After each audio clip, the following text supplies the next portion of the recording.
What's going on, Philadelphia? I have so many thoughts to tell you, and that'll come out tomorrow because I've got at least 10 to 15 minutes on this hellhole that we call a football team that has suddenly and tragically turned into a disaster. But I still have a little bit of hope. Isn't that crazy? I'm going to get into that tomorrow, but today is the first bird bucket pull ever, which means I have invited somebody from the Discord to come and chat with me. And this particular person wanted to know all about the history of BGN radio, why it fell apart, Go Birds, WIP, and honestly, most of the drama. So that's going to happen right now.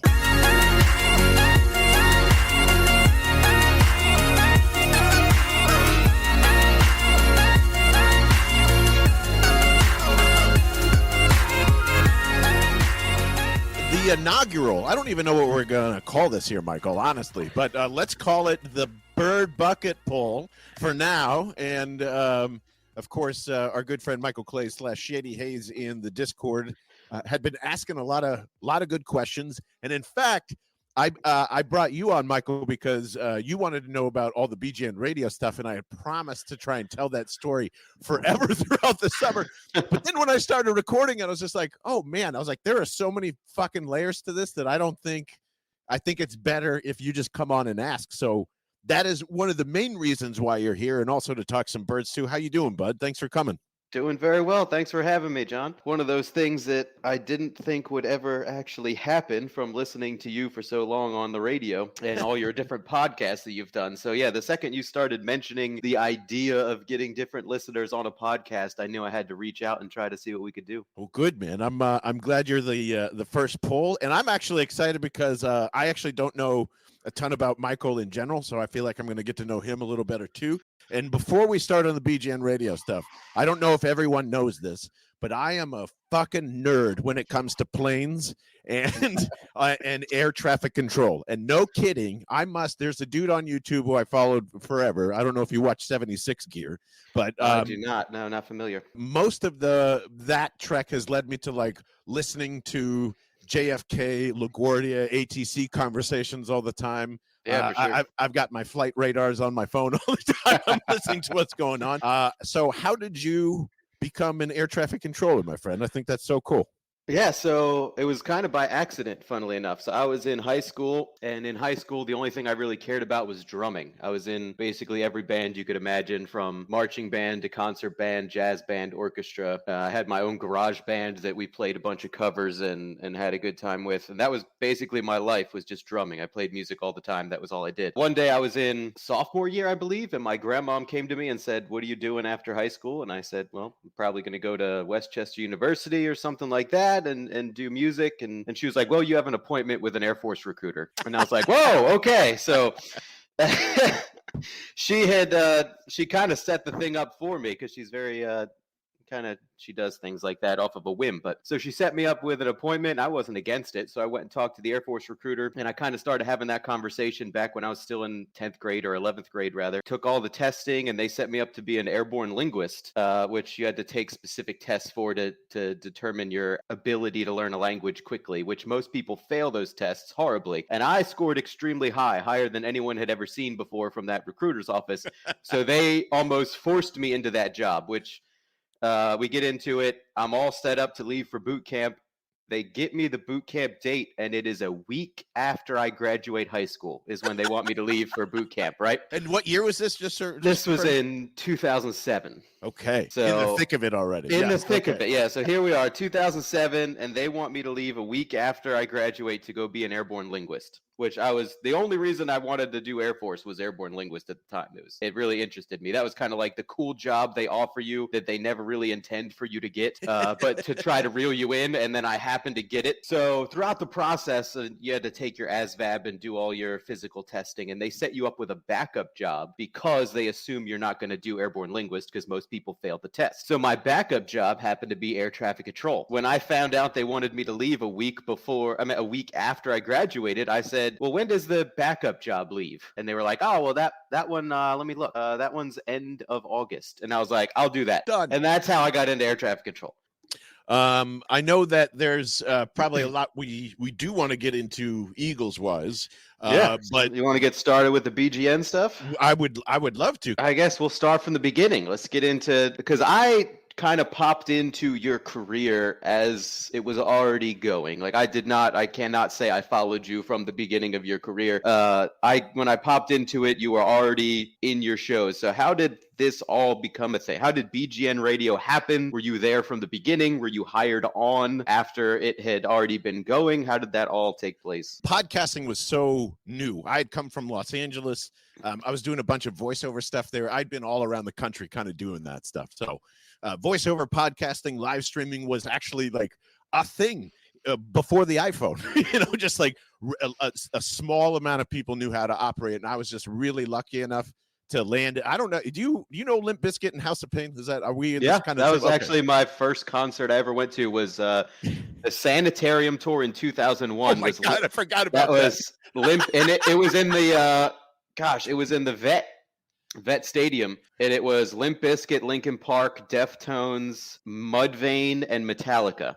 That was my first concert. That was the newest of newest metal lineups right there, my friend. Yeah. It was awesome, though. So DJ Lethal, who is the DJ in House of Pain and for Limp Bizkit, happened to have a recording studio with his partner, Stu Stone, who is like one of my idols in podcasting. He worked with this dude, Jamie Kennedy, Andy Milonakis. They were on MTV. They had this really huge hit song with Bob Saget on Rollin' with Saget. And I don't know if you remember that, but that was part of like that whole thing. Anyway, neither here or there. I knew a lot more than everybody did coming back east. And my whole goal coming back from Los Angeles was I really want to pursue sports. I love it. Like I've been trying to be a play-by-play guy forever, since like I was in 6th grade and had a Talk Boy, those things from Home Alone 2. Yeah. And like, I just called games all the time. So I wanted to be around sports. And when I got here, I realized that no one knew what podcasting was. Any radio station that I went to was just like, yeah, that sounds like basement stuff. And that's part of where I think some of the back and forth between traditional media and bloggers and podcasting started, like that aggravating, you guys aren't professional enough and this and that. But when I got there, the 97.5 The Fanatic had just started in Philadelphia, meaning Mike Missinelli was like on the afternoon show. He was kind of going on. WIP was falling apart, and it's been so long that like when the Fanatic was dominating WIP at one point, it was a long time ago. But all that to be said, I did just listen to everything. I was reading Bleeding Green Nation like religiously when I came back, and this was about 2012. So I just started my own Philly 444 podcast, which was terrible. And I just to get reps and just to kind of like do this, because I got really inspired by the It's Always Sunny in Philadelphia guys when I was out in Philly. They shot their pilot for $1,500 on VHS tape. They made it about actors in LA originally in the pilot. FX said, make it about bartenders and put it in Philly and you got a deal. And I was like, man, I don't understand why we're not doing this for at the time. Like, we're going to go get radio jobs. So, yeah, I mean, you learn more from failure than you do from success. So you just got to do a thing, Exactly. So when I finally started getting better and better at just kind of doing solo podcasting. So that's when I would reach out and invite beat reporters on and stuff like that. Shio Kapadia was one of the first people I reached out to. And then, Brandon Lee Gouton. And then I would start texting all the producers or calling all the producers at 97.5 The Fanatic because they were all good. And I really liked James's voice, even though everybody hated it. It just sounded so like interesting to me and friendly. And we ended up just hanging out at a bar one night because I said, hey, I think we could really do something here. And my timeline's all messed up. But at the time, BGN was trying to do podcasting kind of with Brandon Lee Gouton and Mike Kay. Mike Kay now covers the Carolina Panthers, and he's done a brilliant job covering a couple other different teams, including the Jags as well. So it was him. It was a group of friends. One of those friends is actually like a kick-ass drummer now in a band. Oh, he was just doing all that stuff. So it was a good group of us that were we decided, hey, I have the technical skills to do all this stuff. My background was in radio and voiceover. Like, I'm a huge Eagles fan. We should be doing this together. And it slowly just started doing that. So immediately when Chip Kelly got here, we started October of 2013, and Chip was a lightning rod, and I fucking hated everything that Mike Missinelli was saying. So like, that was the whole antithesis of like, this is BGN radio. This is for the fans. We're going to talk about whatever we want to talk about. Yeah, and we are allowed to have a different opinion than what Mike Missinelli has. And we can also say fuck over here. And all this other stuff that you're not really used to on traditional radio and sports. Exactly. Talk. So we did that, and we looked like the redheaded stepchild. I mean, when we and I got to put this in real context. Literally no one was podcasting at the time. We were getting made fun of left and right of just like, look at these dorks in this basement. And slowly, 6 months at a time, because of everybody, like BLG is a monster when it comes to posting stuff, and I think he still is in terms of that. And we were all trying to find ourselves. So that gave us our first success. Over the next like year and a half, 2 years, it went from like 200 listeners to 2,000 to then like, getting traction by our second and third year. So at this time, I reach out to 97.5 The Fanatic, and I had sent a big ass email right when we started this podcast and said, we are going to get this show on the radio. I was like, that is my whole goal here. I was like, we are going to be so fucking popular that they can't ignore us. You're going to want me. Yes, they're going to want the whole squad. Like, they're going to want BGN radio for an hour on Saturday or Sunday. That was the whole goal. So I got to a point, I convinced the Fanatic to put us on for an hour starting on Sundays. And the first fucking thing that the program director tells me is, fine, but these two idiots, referring to James and Brandon, said, you can't put these guys on the air. That was the first thing that they told me. James doesn't have a radio voice. Brandon is nowhere close to this. And not that they were wrong. It's just like how I told you, I loved them because they were unique and they gave great perspective, and we had a great chemistry together. And when you're doing shows, that is more important than how somebody's voice sounds, i.e. the WIP morning show, which lasted for 30 years. They all have terrible voices, but they're funny, right? So when that happened, and this is all important because it's very important for what happened later. I fought tooth and nail for those guys. I basically went to the program director and said, if you replace our talent with your talent, it's no longer BGN radio. And I'm not doing it. And we're fucking out of here. And at that time, I had already gotten and signed a deal with Dunkin' Donuts. Like, in the first time out, a pretty big deal for like a smaller podcast with a 1 hour radio show to essentially help pay for the time and do all that. $12,000. Like, it was a lot of money in terms of like doing all that. So we barely saw any of it.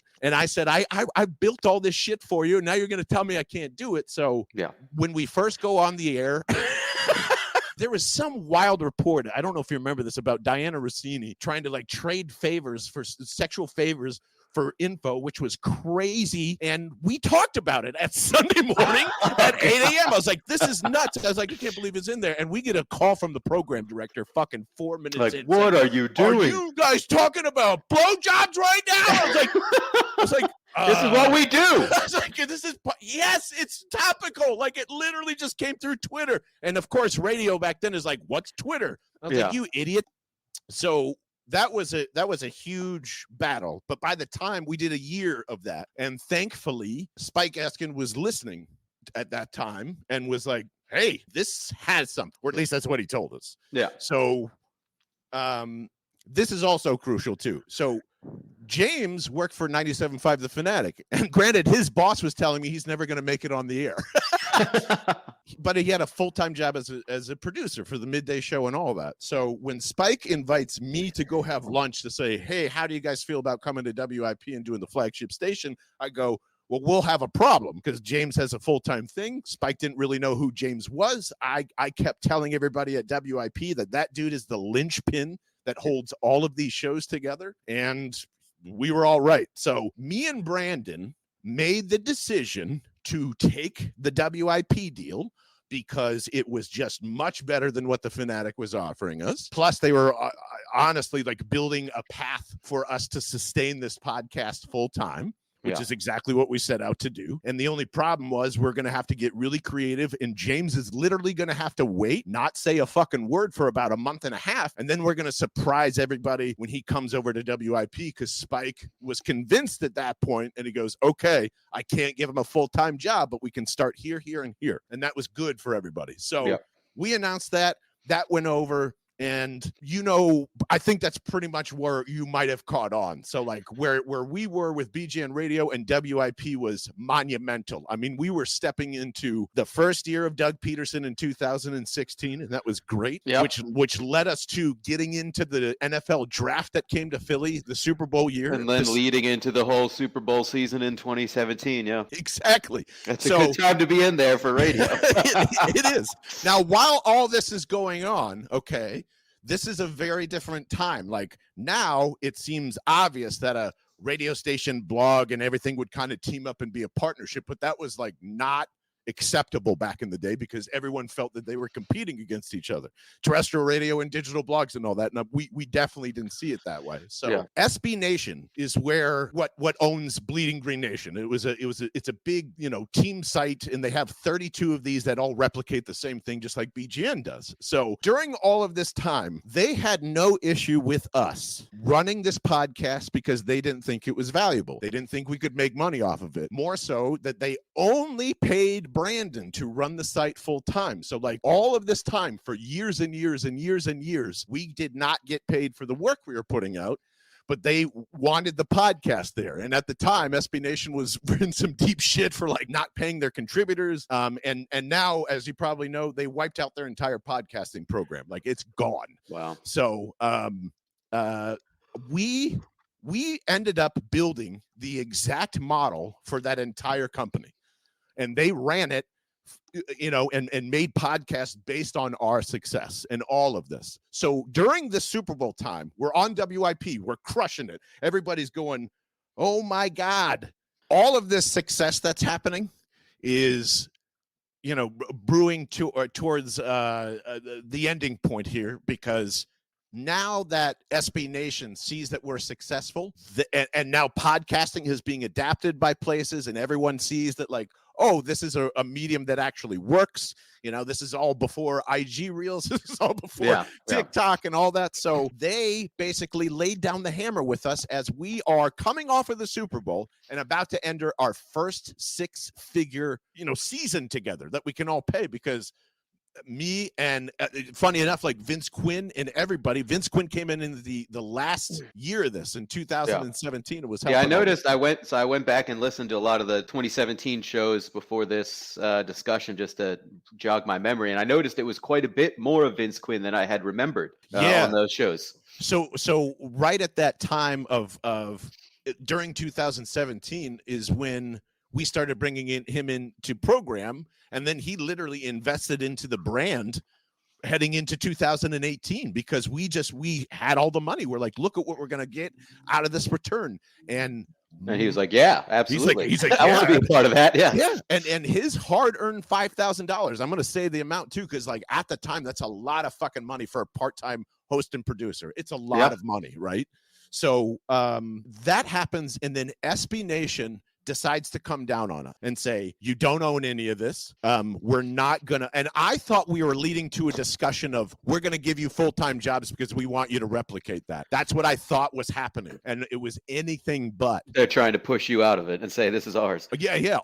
All of us. So at that point, Brandon is so in with that side because he's getting salaried from them. Okay. Yeah. And I want to make that very clear that when we tried to find billions of ways to keep this together, because SB Nation was only offering a revenue cut from advertising that they sold. And by the way, they sold $0 from 2018 until when it crashed just this year. No money came in for any team-based podcast after they kicked us out because they told us they have a better system, and they were wrong as shit on that. Absolutely. So me knowing all this and me already not making any money, going back and forth at the time with my 7-year girlfriend whose mom is dying, and I choose to go to Pittsburgh to make sure that she's taken care of while still holding up the ship, running the podcast full time, promoting it, being on WIP at this time too. Like it's all just, I sacrificed my whole life for this, and we are still trying to figure out how to hold this together. And Brandon keeps telling me the most important thing is that the three of us stay together. So I'm thinking back to the times of, okay, this is very similar to when James was stuck at the Fanatic, and we might have to let you sit and figure this out. And literally, he comes into my apartment, James is there and I'm there, and we're all discussing this. And I come up with the idea of like, why don't we just pressure these motherfuckers to death to let you do this? Because my whole plan was, we don't need these guys. Brandon, everyone loves us. Why don't we just take this independently and fuck off? Like, we paid for all this. We did all this work. If they don't we built this from the ground up. Right. And they weren't saying, they were giving us the option. You can take the feed that we built with us. They said, get it out. And I wanted Brandon to come with us, either to WIP and be the beat reporter there, or just do our own thing. And we still maintain the same WIP partnership, which Spike agreed to, by the way. That was not an issue. So when it became, I'm not fucking leaving, and I'll never know this, but Brandon, left at one point during all of this. 2 years prior, he goes to Philadelphia Magazine. I don't know if you remember that or not, to take over for Tim McManus and Sheil Kapadia, and starts to write with somebody else. And it failed fucking miserably. They shut down the sports programming after that. So I think he was terrified to step out once more, to experience that, even though we had already built it. And I don't know what anybody else in my position would have done. And if you guys have answers, I am totally open to it. But I have to pay rent. That man's living with his parents on a $60,000 salary. James is trying to raise a family. We have so much talent that came in, including Teron Davenport, Ben Solak, like Michael Kist. All of that was under the BGN radio umbrella, every single piece of it. And once Brandon broke down and says, fuck this, I went to go try and make deals elsewhere. NBC Sports was interested. WIP was interested in just having the feed, because I didn't want to fight these guys anymore. My options were so limited. So I created a market. Spike wanted to take it on. Brandon wasn't coming over. There was 12 guys at WIP and one Brandon. It was a pretty easy decision in terms of, we're going. Do we lose one guy, or do we lose 12, the whole thing, everything for one guy?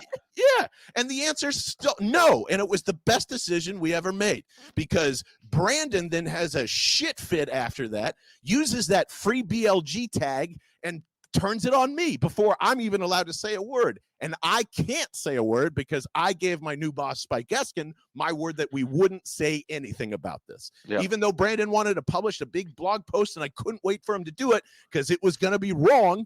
And like, I know I can call you out later. I'm just going to have to wait. It's like, please fucking write that, because that gives me every right to make statements after that. And he never did. He never did, because he knew he was wrong. So that's continued on. I fucking hate Brandon because of that. And I hope that any sympathy that you gave to him towards that is, well, I shouldn't say that. I just have a lot of stuff that I never got off my chest in terms of that side. And it was really easy to point the finger at me, because I've said no. It's my fucking credit card. It was my job to make that podcast. Like, I grew that whole thing not by myself, but no one else knew how to do that at the time. And I didn't get paid. So like, I don't feel bad about anything that I did during that time, because I had to survive. Like, I'm sitting in the middle of Center City trying to make rent. Yeah. What am I supposed to do? Like my electric bill. Like, and you just took probably like 30 grand away from me based on the split we had with the 100,000. Like, it wasn't even that much money, you know? So I took a $15,000 raise to go to WIP, which was a shitty offer to begin with anyway. And the only reason why Spike did it is to steal that fucking thing away from me, to turn it into Go Birds, to hire Elliot, to do, I mean, that's exactly what happened. Yep. And I don't blame, take control of it from you. Yeah. Exactly. And that was really stupid of me to do, even under pressure. But like, Got to make the decision at the time with the information you have. Yeah. Exactly. So like that's kind of the button down version of this. There's a lot of stuff in between, and granted, I think there was tension between all of us because everything was moving so fast after the Super Bowl. Like everything was moving so fast. There was events piling up left and right.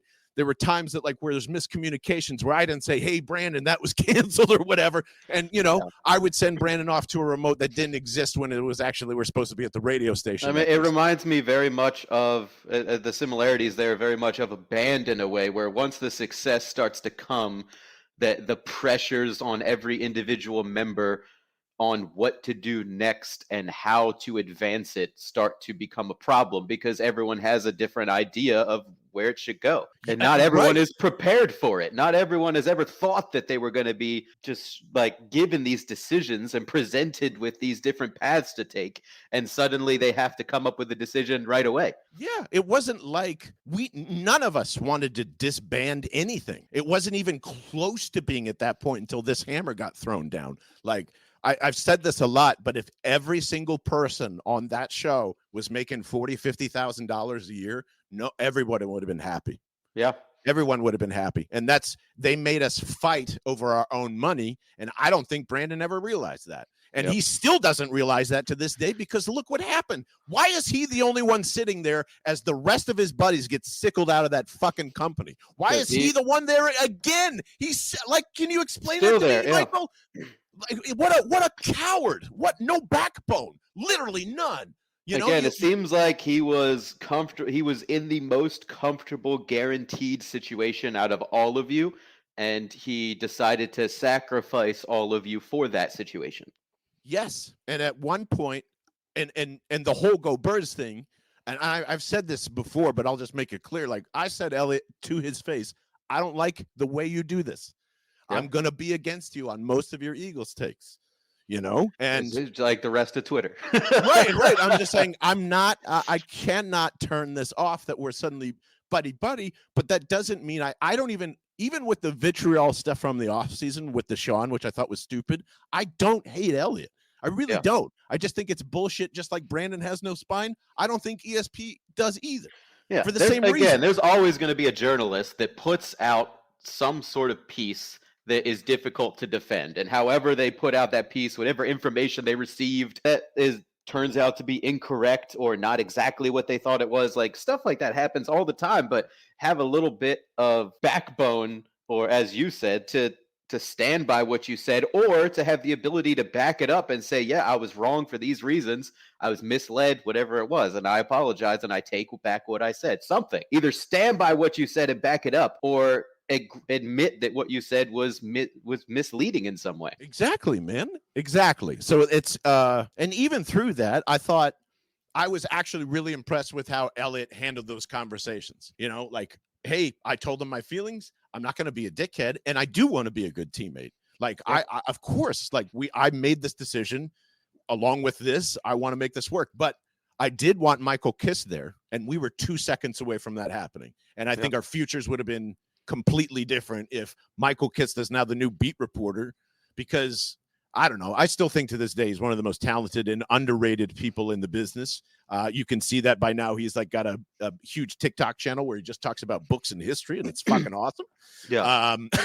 And again, it's just that like the journey though of all of that, I would never trade for a second. Like all of it is truly amazing. The fact that like we get to see Teron Davenport and Emery Hunt and all these people in the national spotlight now, and their first real go was with us. Mm-hmm. And that's special to me, and that's what's kind of carried on for why you're here now. Like everyone has a voice because we were just four guys in separate basements and studios talking our talk. So, and speaking of talent, let's get into something slightly more positive than the craziness that all that was.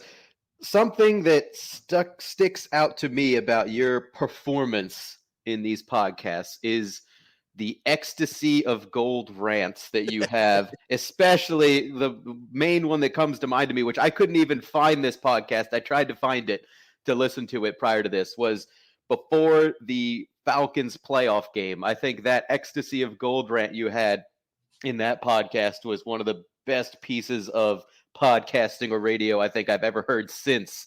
It was just very well done. So going into that, when did you first do one of those? I don't know when that began, if it started in 2017, and what gave you the idea to come up with this crescendo of just passion with the ecstasy of gold playing behind you. And as a musician, I loved it, by the way. But to go into, like, did you come up with the idea? Who came up with this idea?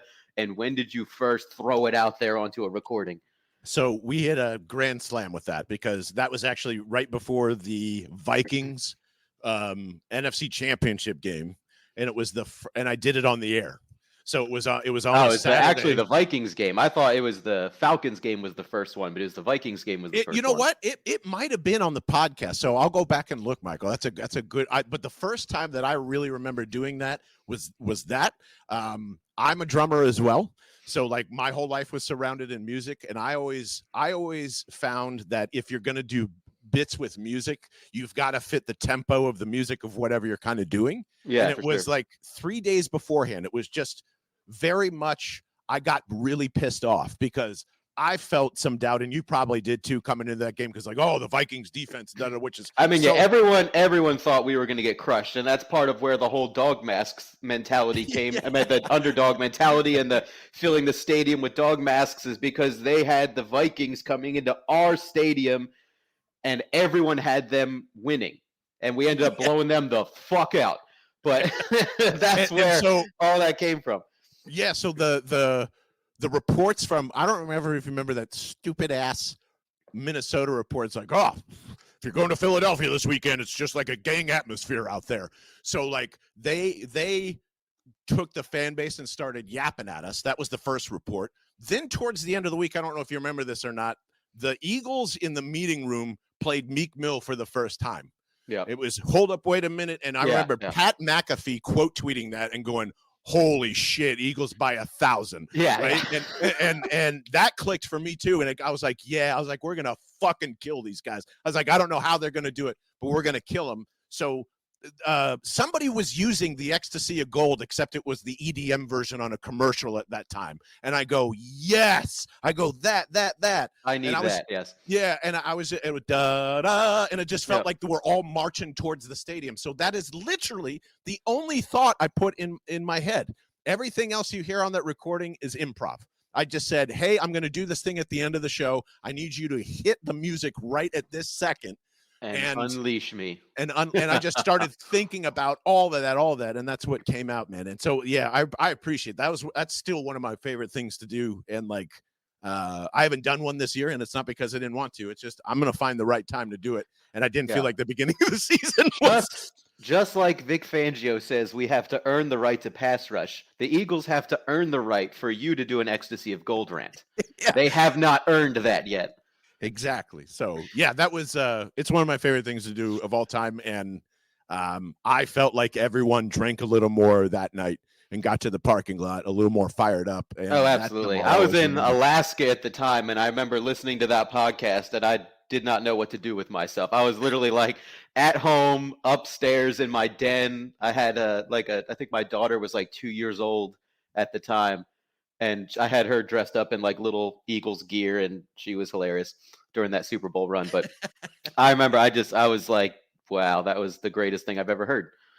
Thanks, man. That was so because my entire body shakes when I'm standing up. And I think that's what you hear coming through the microphone. Like it is so intense when I get to that point that Brandon, James, and the producer all looked at me. It was like, we had no fucking clue where you were going with that. And how did you wrap that up? I was like, I don't know. It was like Will Ferrell and like any other like what happened? It was like any other improv thing where you get to the end and everyone's just staring at you like that was way better than I thought it was ever going to be. And you're like, what happened? Where am I? Yeah. And the funny thing is I tried to follow it up the next week or 2 weeks later with the Super Bowl, and it just wasn't as good or memorable.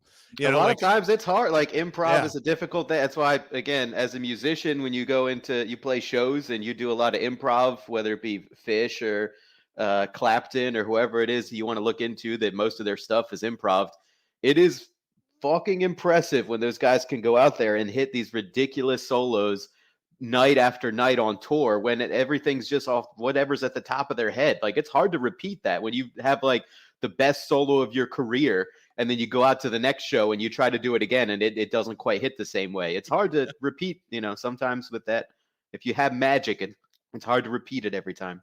Yeah, and there won't to me there won't be a better one because like time and moment is kind of irreplaceable for that one. Oh, absolutely. I mean, with Nick Foles and everything that was going on at the time, like that's difficult to replicate. As the Eagles have seen, it is difficult to replicate what they did in 2017 and as a whole. Oh man, yeah. Then like you want to get into that because it's just Yeah, absolutely. So the only other question I had was once you got to 94 WIP, what actually led to your departure altogether from the podcast? Because that I never asked. And I think at the time, what was reported officially was that you wanted to go spend some time with your family. But then it wasn't that long after that you were back podcasting again with Vince Quinn, which made me wonder if you could do that podcast. Obviously, it seemed like you could have continued that one. So it didn't quite add up that way. Yeah, to be honest, there was a lot of determining factors, right? So that was during the beginning of the pandemic. And in Pennsylvania, they shut schools down for the entire year. Yeah. So it was... Now it's homeschool stuff. Yeah. And for my two stepsons in particular, they are nonverbal. So it is really, really difficult for them to suddenly be taken out of their routine. Routines are really, really important in those situations. Absolutely. So everybody was kind of getting used to everything. I really didn't.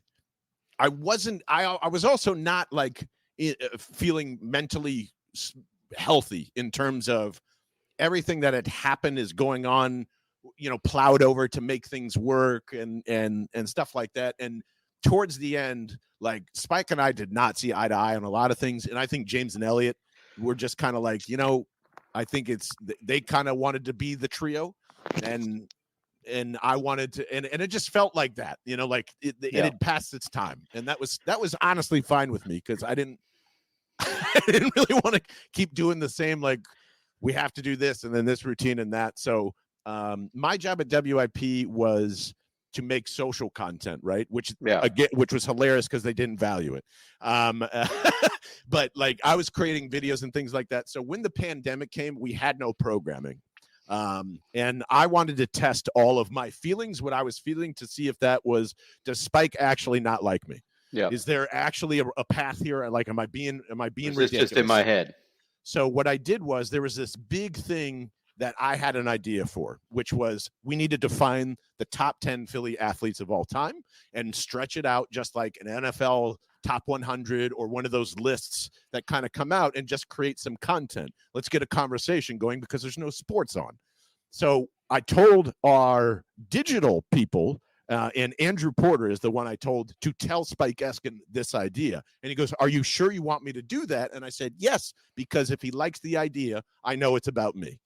And he's rejected every idea up until that point of like, we should be doing this, we should be doing that. He presents it to him. Spike loves the idea. Loves the idea. So now fairly apparent there. Yep. And I got super quiet after that. I was like, okay, I'm not telling anybody shit. I also at the time was already thinking about, I really do want to start my own company because I don't want anybody to go through this experience again. And I'm sitting here kind of weighing all these options, right?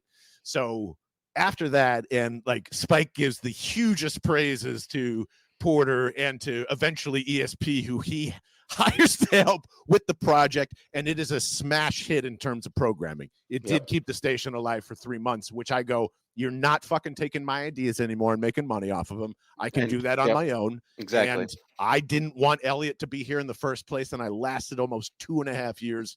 There's a pandemic.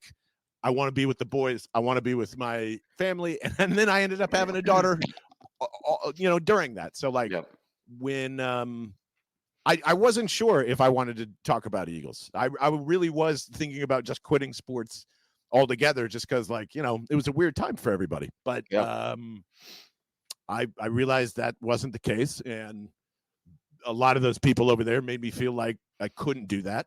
And then I got a lot of encouraging support from a lot of different like beat writers and everything else saying, hey, man, your voice is needed. So like Yeah. everything leading up to that, and it was just, you know, me, Vincent Taylor, I think I described that on one of the episodes, was just kind of like circumstance and Yeah. stuff, and just like nobody really wanted to hate or do anything wrong, but it's just, you know, it's part of, like you said, it is being a band. Like it's just hard to make everybody happy, and when you're dealing with everyone else's money when it's involved, and it's not It's even someone more paying difficult. you, it's even more difficult. Yeah. So, but yeah, man, that's basically more or less why. Yeah. And then how do you feel about them continuing on without you? Do you ever listen to the show? Do you have thoughts about it? I don't. It's, to me, it's kind of like if Destiny's Child were to keep going without Beyonce. You know? yeah, but it like kind of not.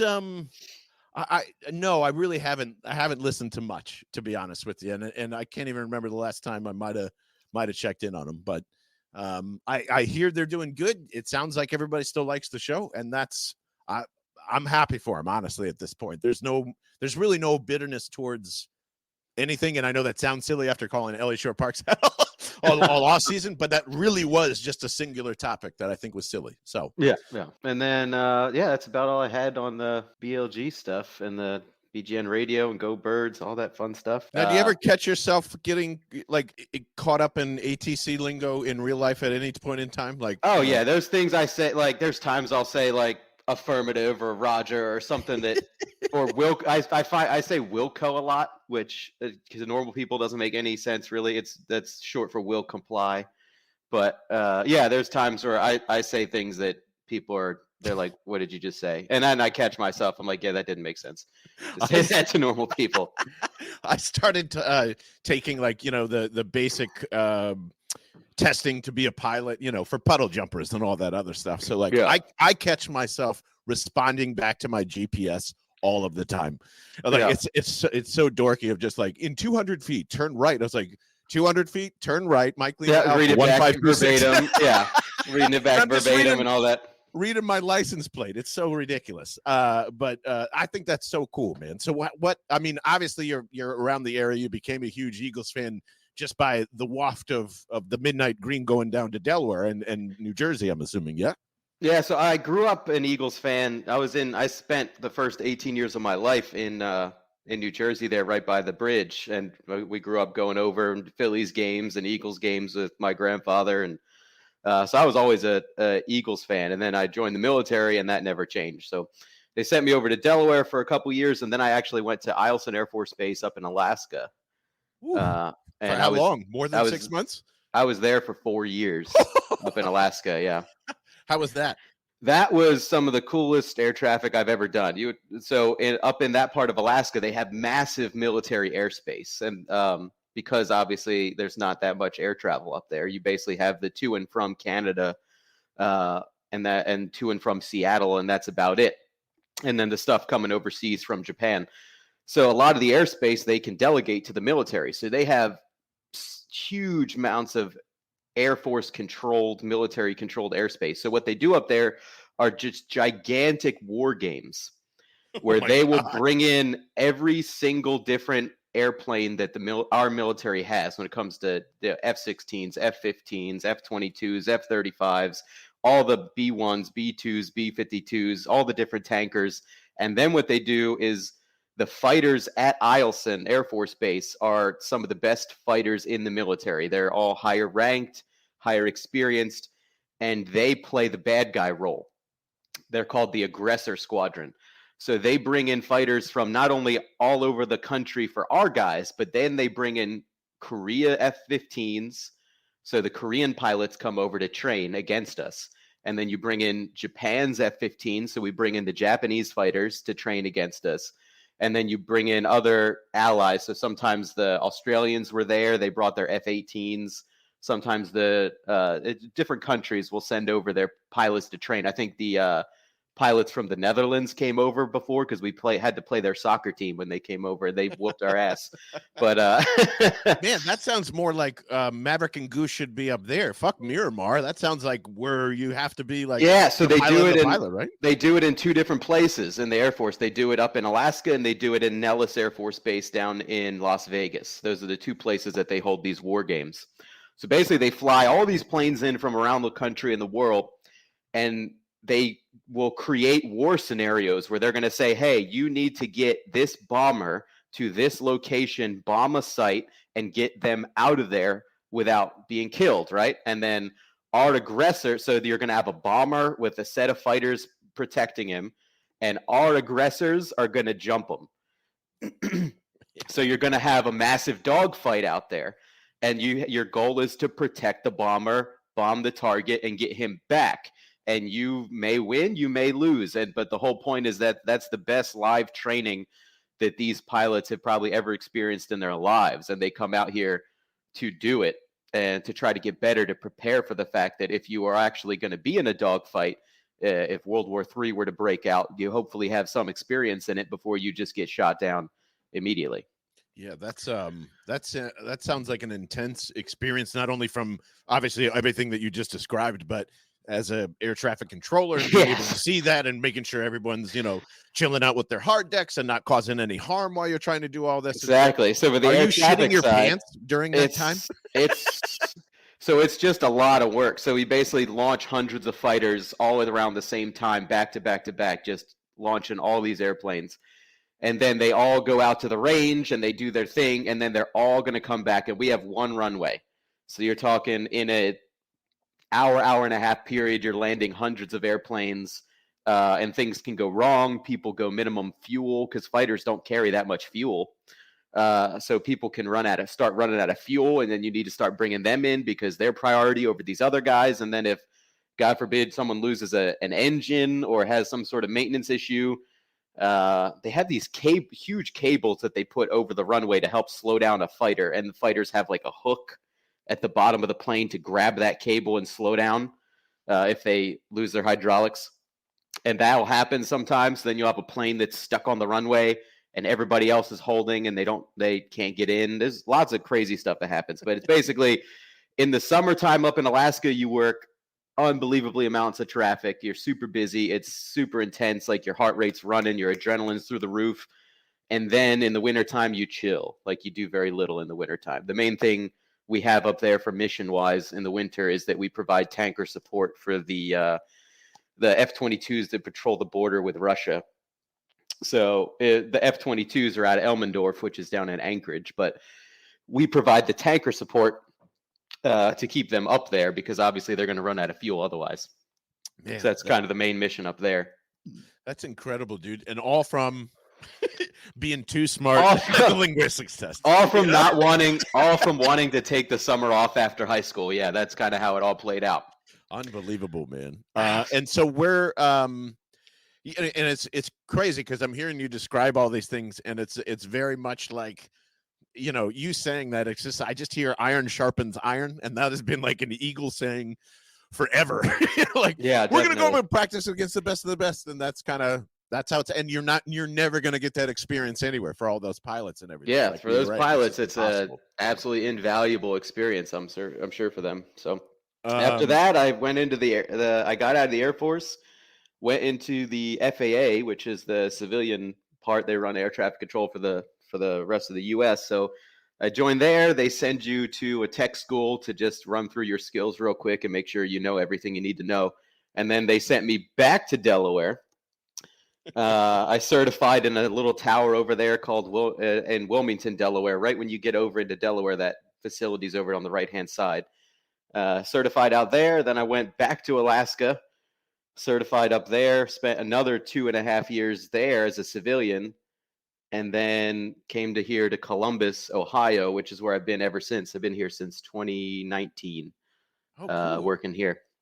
Columbus is a good town, man. I think I underrated how nice that that town is, and it's a cool spot. Like I said, the downside, they don't have NFL football here. They have an NHL team, the Blue Jackets. They have a professional soccer team, the Crew, who are actually really good. They win the cup quite a bit. So you have the Crew, you have the Blue Jackets. They have obviously Ohio State games are right there in the middle of town. Yep, which is a cool experience. Massive college football games. You got with baseball, they have like an underleague. They have like a Triple what A do they team or call this? something. AAA team. They have a AAA team there, but not a professional team. And then you either can go down to Cincinnati or go up to Cleveland if you want to go to an NFL game, or you can even. I mean, it's pretty much centrally located. You can go over to see a Steelers game. Yep. That's only a couple hours away. The Browns stadium's a couple hours away, and Cincinnati is, I think, like an hour and 10 minutes away from here. And no one wants to live in Cincinnati. No, not at all. And then Indianapolis, the Colts are a couple hours away. So we're between like four different NFL stadiums, so you can easily run around and try to find an Eagles game somewhere if you want to. And honestly, you could it's a day trip to Chicago too. Like you could Yeah, make it's that not work. So. Chicago's a little bit farther, but it's not that far away. Yeah. And for some reason, Ohio, when I'm driving through it, feels like it's longer than Texas, and I have no idea why. It's not a small state. I mean, obviously coming from Alaska, it feels like a small state, but it's pretty big. It's got a lot of things like the Columbus itself. The city is small enough where you can drive into it and not be in bumper to bumper traffic and impossible to find parking and have to use public transportation. Like if I want to go to a Blue Jackets game, which is right in the middle of the city, I just drive there, park the car in a parking garage right next to the stadium and walk there. It's very easy to get. Very easy. Yeah, right. Very easy to get to and from these stadiums and in the city, whether you want to go to the museum or go to a concert or something. It's very easy to do, but it has all those things, ballets and concerts and professional sports games and all the things you would want out of a city. That's well, I'm glad, and it seems like you're happy. Like everything's like in a good space, and the FAA usually treats people pretty well. Yeah, Is that the case? So yeah, it's a good career, good, man. Good pay, good benefits. Can't complain.